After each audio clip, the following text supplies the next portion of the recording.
এই মুহূর্তে সল্টলেকের বিজেপি পার্টি অফিসে ঠিক কি ছবি, আরো বিস্তারিত আমাদের দেখাবেন প্রতিনিধি অর্ণব মুখোপাধ্যায় আমাদের সঙ্গে রয়েছেন। অর্ণব, দেখো কিছুক্ষণ বাদেই এখানে এই সল্টলেক বিজেপি পার্টি অফিসে আমরা যেখানে রয়েছি সেখানে এসে পৌঁছবেন মুখ্যমন্ত্রী শুভেন্দু অধিকারী, সেই সঙ্গে হচ্ছে বিজেপির রাজ্য সভাপতি শ্রমিক ভট্টাচার্য।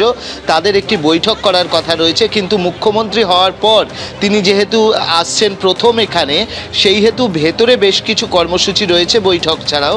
যেরকমভাবে এখানে বিজেপির যারা কর্মীরা রয়েছেন, মহিলা কর্মীরা রয়েছেন, তারা আমরা দেখতে পাচ্ছি যে হাতেতে কুলো এবং সেই সঙ্গে হচ্ছে ধান, গাছ কৌটো এই সমস্ত নিয়ে তারা শুভেন্দু অধিকারীকে বরণ করার জন্য তারা প্রস্তুত, শ্রমিক ভট্টাচার্যকে বরণ করার জন্য তারা প্রস্তুত রয়েছেন।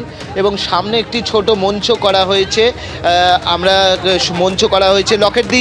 লকেটদি একটু জানতে চাইবো যে আজকে মুখ্যমন্ত্রী হিসেবে শুভেন্দু অধিকারী প্রথম পদার্পণ করছেন, এখানে কি কি আয়োজন করা হয়েছে? আমাদের এখানে স্বাগতম মহিলারা আয়োজন করেছেন এবং আমাদের ছোট্ট করেই আয়োজন হয়েছে। আমাদের ডক্টর শ্যামাপ্রসাদ মুখার্জির ছবি, ভারত মাতার ছবি আমাদের আছে, দীনদয়াল উপাধ্যায়ের ছবি, মাল্যদান হবে এবং তারপরে আমাদের একটা ছোট বৈঠক হবে।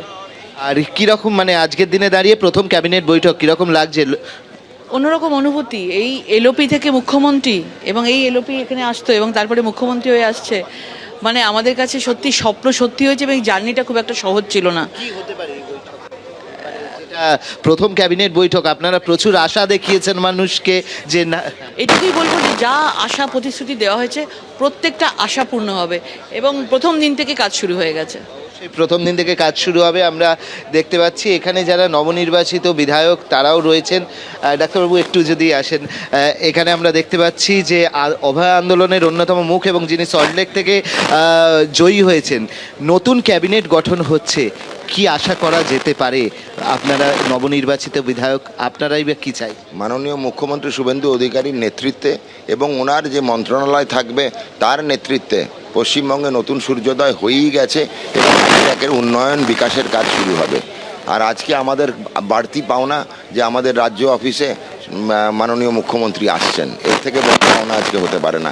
আরও বড় হচ্ছে এটা আমারই কনস্টিটিউয়েন্সি আজকে মাননীয় মুখ্যমন্ত্রী আসছেন, আমরা সাংঘাতিক খুশি আজকে, সাংঘাতিক খুশি তারা।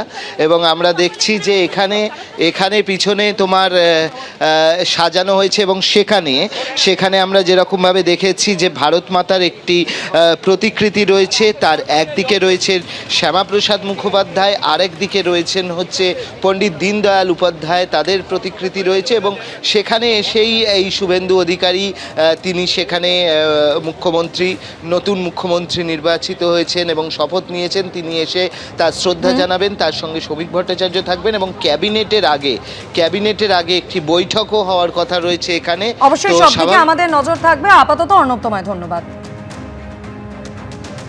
তৃণমূলকে দুর্মুষ করে রাজ্যে ক্ষমতায় এসেছে বিজেপি। টালিগঞ্জে স্টুডিও পাড়াতেও চোখে পড়েছে পরিবর্তনের ছবি। জোড়া ফুলের আমলে যে স্টুডিও পাড়ায় ব্যান রাজনীতির অভিযোগ উঠেছিল, এবার কি সেখানে হবে হাওয়া বদল? আশায় রয়েছেন শিল্পী থেকে কলাকুশলীরা। ডাবল সেঞ্চুরি হাঁকিয়ে প্রথমবার পশ্চিমবঙ্গে ক্ষমতায় এসেছে বিজেপি। গেরুয়া ঝড়ে রাজ্যে পালা বদলের সঙ্গে সঙ্গে টালিগঞ্জের স্টুডিও পাড়াতেও চোখে পড়েছে পরিবর্তনের ছবি। টালিগঞ্জে বিজেপি প্রার্থী পাপিয়া অধিকারীর কাছে পরাজিত হয়েছেন তৃণমূল প্রার্থী ও প্রাক্তন মন্ত্রী অরূপ বিশ্বাস।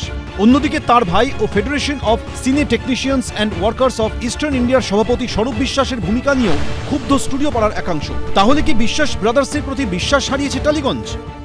এই অ্যাসিস্ট্যান্ট ডিরেক্টর গিল্ড ছোট অবিশ্বাস ভাই ছিলেন, তিনি কিচ্ছু না করে শুধু ভাইয়ের জোরে উনি এই জায়গাটা পেয়েছিলেন।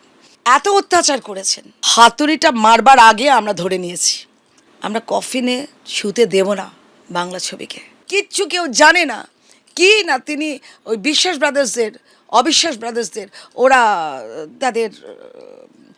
তাদের পা চাটা লোক।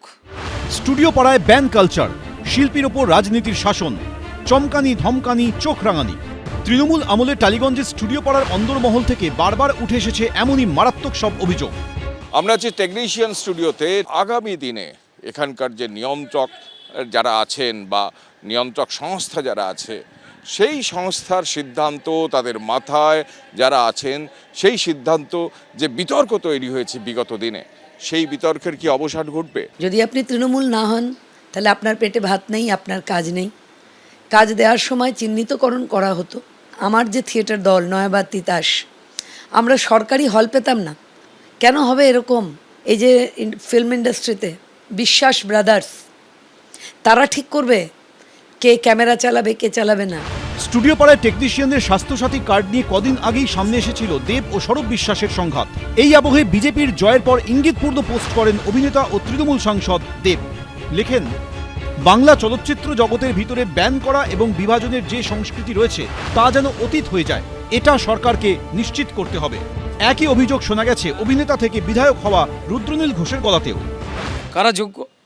মমতা বন্দ্যোপাধ্যায়ের দলের নানাবিধ ভুল এবং অন্যায় দেখে যারা চুপ থাকবেন তারাই কাজ করবার জন্য যোগ্য। 80% উপরে কাজ হারিয়েছেন টেকনিশিয়ানসরা, আর্টিস্টরা, প্রযোজক, পরিচালক এবং আনুষাঙ্গিক কাজে তো প্রচুর মানুষ যুক্ত থাকেন। তারা ব্যান করে দেওয়া হয়েছে অপছন্দের জায়গায়, কাউকে ঘোষিত ব্যান, কাউকে অঘোষিত ব্যান। আমি যখন এই কথাটা প্রথমে বলেছিলাম তখন আমাকে ব্যান করে দেওয়া হয়েছিল। শুধু একটাই আশা যে এবার এই অন্ধকারটা কেটেছে, সব জায়গা থেকে কাজ যোগ্যতার ভিত্তিতে হবে। বিজেপির ঐতিহাসিক জয়ের পর শনিবার ব্রিগেডের শপথ গ্রহণ অনুষ্ঠানে দেখা যায় পদ্মশ্রীপ্রাপ্ত অভিনেতা প্রসেনজিৎকে। অভিনেতা জিৎ সমাজ মাধ্যমে লেখেন, দীর্ঘ সময় ধরে এই বাংলার গৌরব, অস্মিতা, সংস্কৃতি এবং শিক্ষার ঐতিহ্যকে যেভাবে মানুষের চোখে, দেশের চোখে এবং বিশ্বের চোখে নিচে নামিয়ে দেওয়া হয়েছে তা সত্যি বেদনাদায়ক। আজ আমি আশা করি ভারতীয় জনতা পার্টির সরকার বাংলার জন্য এক নতুন সকাল, এক নতুন আলোর দিশা নিয়ে আসবে। কিন্তু যে সৌরভ বিশ্বাসের বিরুদ্ধে গুচ্ছ অভিযোগ, কি বলছেন তিনি? এটা কোনো মনোপলি বলে কিছু হয় না। এখানে কলাকুশলীদের গিল্ড আছে, তারা সবাই মিলে আলোচনা করেন, আলোচনা করে সিদ্ধান্তগুলো গৃহীত হয়।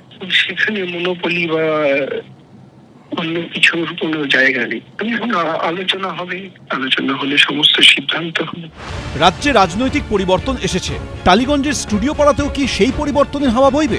কৃষ্ণেন্দু অধিকারী, পার্থপ্রতিম ঘোষ, এবিপি আনন্দ। নেপালে কাঠমান্ডু বিমানবন্দরে বড় বিমান দুর্ঘটনা থেকে কোনো মতে রক্ষা। অবতরণের সময় তুরস্কে এয়ারলাইন্সের একটি বিমানে আগুন লেগে যায়। বিমানের চাকায় আগুন ধরে যাওয়ায় আতঙ্ক ছড়ায়।